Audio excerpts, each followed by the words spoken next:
ಶಿವಶಂಕರಪ್ಪ ಯಾವ ಅರ್ಥದಲ್ಲಿ ಹೇಳಿದ್ದಾರೋ ಗೊತ್ತಿಲ್ಲ. ಕ್ಯಾಬಿನೆಟ್ನಲ್ಲಿ ಚರ್ಚೆ ಆಗದೆ ಏನೂ ಆಗಲ್ಲ. ಶಾಮನೂರು ಶಿವಶಂಕರಪ್ಪನವರು ಯಾವ ಅರ್ಥದಲ್ಲಿ ಹೇಳಿದ್ದಾರೋ ಗೊತ್ತಾಗ್ತಾ ಇಲ್ಲ.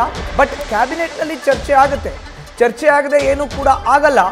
ಲಿಂಗಾಯತರಲ್ಲೂ ಅನೇಕ ಸಮಸ್ಯೆ ಇವೆ, ಅವೆಲ್ಲವನ್ನ ಕೂಡ ಚರ್ಚೆ ಮಾಡ್ತೇವೆ, ಹೇಗೆ ಬಗೆಹರಿಸಬೇಕು ನೋಡ್ತೀವಿ ಅಂತ ಕೈಗಾರಿಕಾ ಸಚಿವ ಎಂ.ಬಿ. ಪಾಟೀಲ್ ಹೇಳಿಕೆಯನ್ನು ಕೊಟ್ಟಿದ್ದಾರೆ.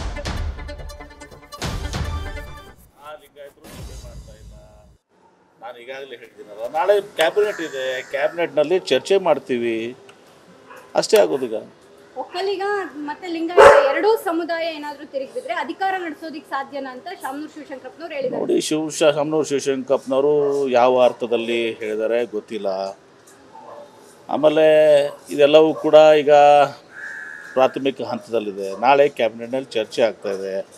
ಆ ಕ್ಯಾಬಿನೆಟ್ನಲ್ಲಿ ಚರ್ಚೆ ಆಗೋಕ್ಕಿಂತ ಮುಂಚೆ ನಾವು ಏನು ನಿರ್ಣಯ ತೆಗೆದುಕೊಳ್ಳೋಕೆ ಬರೋದಿಲ್ಲ. ನಾವು ಮಿನಿಸ್ಟರ್ಸ್ ಇದ್ದೀವಿ, ನಾನಿದ್ದೀನಿ, ಈಶ್ವರ್ ಖಂಡ್ರೆ ಇದ್ದಾರೆ, ಶಿವಾನಂದ ಪಾಟೀಲ್ರು ಇದ್ದಾರೆ, ಎಸ್ ಮಲ್ಲಿಕಾರ್ಜುನ್ ಇದ್ದಾರೆ, ನಮ್ಮ ಸಣ್ಣ ಪ್ರಕಾಶ್ ಪಾಟೀಲ್ರು ಇದ್ದಾರೆ, ದರ್ಶನಾಪುರವ್ರು ಇದ್ದಾರೆ. ನಾವೆಲ್ಲವೂ ಕೂಡ ನಾವು ಅಲ್ಲಿ ಕ್ಯಾಬಿನೆಟ್ನಲ್ಲಿ ನಮ್ಮ ಏನು ಇದು ನಿಲುವುಗಳಿದ್ದಾವೆ, ನಮ್ಮೆಲ್ಲೇನು ಆತಂಕಗಳಿದ್ದಾವೆ, ನಮಗೆ ಒಳ್ಳೆಯದನ್ನು ಕೂಡ ಏನಾಗಿದೆ ಅದನ್ನು ಕೂಡ ಹೇಳ್ತೀವಿ, ಅದನ್ನು ಹೇಳ್ತೀವಿ. ಸೊ ಅದಕ್ಕಿಂತ ಮುಂಚೆ ನಾವು ಯಾವುದೇ ನಿರ್ಣಯಕ್ಕೆ ಬರುವಂಥದ್ದು ಅಥವಾ ಯಾವುದೇ ಒಂದು ಹೇಳಿಕೆಯನ್ನು ಕೊಡುವಂಥದ್ದಾಗೋದು ಅದು ಸರಿ ಆಗೋದಲ್ಲ. ಅದಕ್ಕೆ ನಾವು ವಿ ಆರ್ ಹೋಪ್ಫುಲ್, ನಾವು ಮಾಡ್ತೀವಿ. ಏನು ನಾವು ಕ್ಯಾಬಿನೆಟ್ನಾಗ ಏನು ಹೇಳ್ಬೇಕು ಅಂತ ಹೇಳ್ತೀವಿ. ನೋಡಿ, ನಾನು ಮೊನ್ನೆ ನಿಮಗೆ ಹೇಳಿದ್ದೀನಿ, ನಮ್ಮಲ್ಲಿ ಲಿಂಗಾಯತರಲ್ಲಿ ಕೂಡ ಅನೇಕ ಸಮಸ್ಯೆಗಳಿದ್ದಾವೆ. ಆ ಎಲ್ಲ ಸಮಸ್ಯೆಗಳು ಅದು ಕಾಂತರಾಜ್ ಅವರಿಂದ ಆಗಿದೆ ಅಂತಲೂ ನಾವು ಹೇಳೋದಿಲ್ಲ, ಸರ್ಕಾರದಿಂದ ಆಗಿದೆ ಅಂತ ಅನ್ನೋದಿಲ್ಲ, ಸಿದ್ದರಾಮಯ್ಯವರಿಂದ ಆಗಿದೆ ಅಂತ ನಾವು ಹೇಳ್ತಾ ಇಲ್ಲ. ನಮ್ಮಲ್ಲಿ ಕೆಲವು ಉಪಪಂಗಡಗಳು ಮೀಸಲಾತಿ ಸಲುವಾಗಿ 2A 3A ಬರೆಸಿದ್ದಾರೆ. ಅವು ಲಿಂಗಾಯತ ಉಪಪಂಗಡಗಳೇ ಅವು.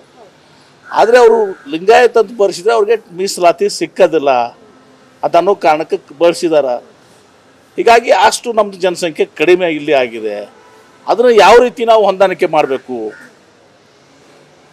ಅವ್ರು ಯಾವ ರೀತಿ ಅವ್ರನ್ನ ನಾವು ಕೌಂಟ್ ಮಾಡಬೇಕು, ಅವ್ರನ್ನ ಕೌಂಟ್ ಮಾಡೋದು ಇರುವಂಥ ಸಮಸ್ಯೆ. ಮೀಸಲಾತಿ 3B ಈಗ 8% ಇದೆ. ಬಂಟ್ರು ಇರಲ್ಲ ಅಂತ ತೆಗೆದ್ರೆ ನಮ್ಗೆ 7% ಲಿಂಗಾಯತರಿಗೆ ಸಿಗ್ತದೆ. ಆ 2A 2% ಲಿಂಗಾಯತರಿದ್ದಾರೆ ತೊಗೊಳ್ಳೋಂಥದ್ದು. 7 9% ಆಯಿತು.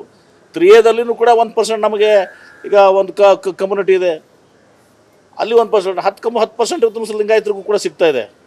ಆದರೆ ಇಷ್ಟೇ ಜನಸಂಖ್ಯೆ ಲಿಂಗಾಯತರದ್ದು ಏನೋ 63 ಲಕ್ಷ ಅಂತೇಳಿ ಹೇಳ್ತದಲ್ಲ, ಲಿಂಗಾಯತ ಜನಸಂಖ್ಯೆ 1,10,20 ಲಕ್ಷಕ್ಕಿಂತ ಜಾಸ್ತಿ ಇದೆ.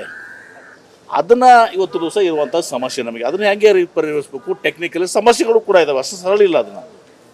ಯಾಕೆಂದರೆ ಅವ್ರನ್ನ ಕೌಂಟ್ ಮಾಡಿದರೆ ಲಿಂಗಾಯತರ ಕೌಂಟ್ ಮೀಸಲಾತಿ ಹೋಗ್ತದೆ,